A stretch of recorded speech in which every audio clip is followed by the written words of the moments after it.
You ask Tiger to calculate. This deals with linear inequalities with one unknown.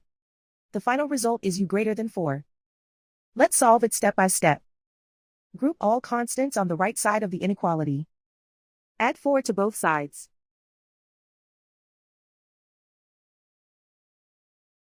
Group like terms.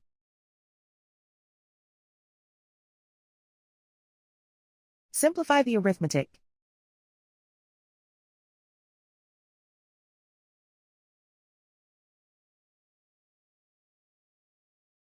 Isolate the u. Divide both sides by 5.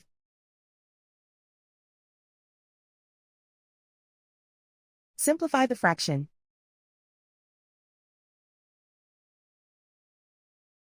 Find the greatest common factor of the numerator and denominator.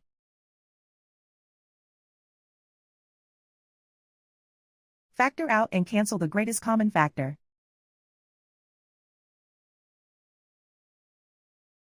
Plot the solution on a coordinate grid. And so the final result is u greater than 4.